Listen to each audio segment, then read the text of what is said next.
नमस्ते दोस्तों। पिछले वीडियो में हमने भाव और हाउसेस उनके बारे में समझा था। हमने देखा था कि कुंडली एक मकान की तरह है जिसमें 12 कमरे हैं, लेकिन जब मकान खाली हो तो सही नहीं होता है। मकान को घर बनाने के लिए उसके अंदर रहने वाले लोग चाहिए होते हैं। ज्योतिष में हम इन 9 ग्रहों को ये लोग मान के चलेंगे। तो आइए हम देखते हैं। वैदिक ज्योतिष में हमें 9 ग्रह हैं जिनको ग्रह माना जाता है। ध्यान रखिएगा कि यूरेनस, नेपच्यून या प्लूटो को वैदिक ज्योतिष में ग्रह नहीं माना जा रहा है, और सूर्य और चंद्रमा को भी हम ग्रह ही कहते हैं। आप सामने देख सकते हैं कौन कौन से 9 ग्रह हैं। सूर्य, चंद्रमा, मंगल, बुध, गुरु, शुक्र, शनि, राहु, केतु। राहु और केतु, इन दोनों के पास कोई भौतिक शरीर नहीं है। ये छाया ग्रह हैं, लेकिन इनका असर बहुत गहरा होता है। इन 9 ग्रहों को याद रखने का सबसे आसान तरीका है कि आप इन्हें एक दरबार की तरह समझें। सूर्यदेव को या सूर्य ग्रह को आप ये माने कि एक राजा है, और यही आपकी आत्मा, पिता और सरकार है। चंद्रमा जो है वो रानी है। ये आपका मन, भावनाएं और माता है। मंगल जो है एक सेनापति है। इसे ये मान लिया जाए कि आपकी ताकत, हिम्मत और क्रोध, गुस्सा ये यहाँ से दिखे। बुध जो है ये एक राजकुमार है। ये आपकी बुद्धि, वाणी और बिजनेस है।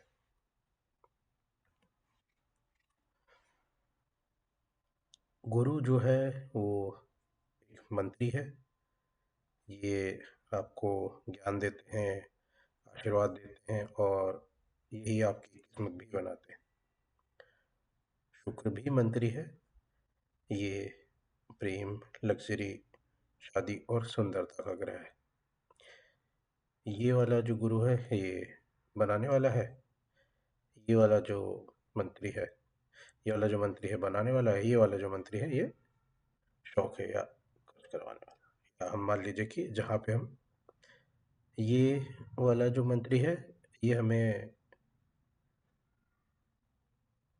दरबार कैसे मैनेज करना है वो बताता है। ये वाला जो मंत्री है कहाँ मैनेज करना है वो बताता है। शनि जो है ये एक सेवक भी है और न्यायाधीश भी है। ये आपके मेहनत, दुख और आपके कर्मों का फल देते हैं। राहु और केतु, आप मान लीजिए कि अपोजिशन, बागी या जासूस है। राहु जो है वो धोखा और भ्रम है, जबकि केतु जो है वो मोक्ष और अलगाव है। आखिरी बात जो आपको समझनी है वो है इनका स्वभाव। इन्हें हम 2 कैटेगरी में बांटते हैं।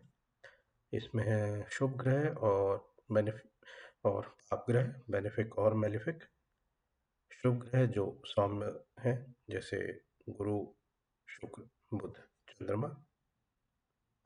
और जो थोड़े क्रूर या सख्त ग्रह हैं, जैसे सूर्य, मंगल, शनि, राहु और केतु। आप ये ध्यान रहे या ध्यान रखें कि पाप ग्रह का मतलब ये नहीं कि ग्रह बुरा है। इसका मतलब है कि वो स्ट्रिक्ट है। जैसे हम आम जन भाषा में बोला जाता है कि हमें पाप काटने पड़ रहे हैं। तो जैसे शनि जो ग्रह है वो क्रूर है, इसका मतलब ये है कि वो मेहनत करवाता है फिर फल देता है। जहाँ मंगल है वो संघर्ष करवाता है और उससे जीत दिलाता है। जैसे मान लीजिए कि आपको अगर अपना शरीर बनाना है, या somebody who is in body building, तो उन्हें मेहनत भी करनी होगी, डिसिप्लिन से रहना होगा और उसके बाद वो रिजल्ट मिलेंगे। बिना पाप ग्रहों के भी जीवन में संघर्ष और सफलता नहीं मिल सकती है। दोस्तों, ये छोटे वीडियो में हमने ये जाना कि कुंडली के 9 किरदार कैसे हैं। हम राजा सूर्य देव से शुरू होकर न्यायाधीश शनि तक गए। अब अगली वीडियो में हम 12 राशियों के बारे में जानेंगे। तब तक सीखते रहिए मेरे साथ और ध्यान रखिए, हो ये वही जो राम रच रखा।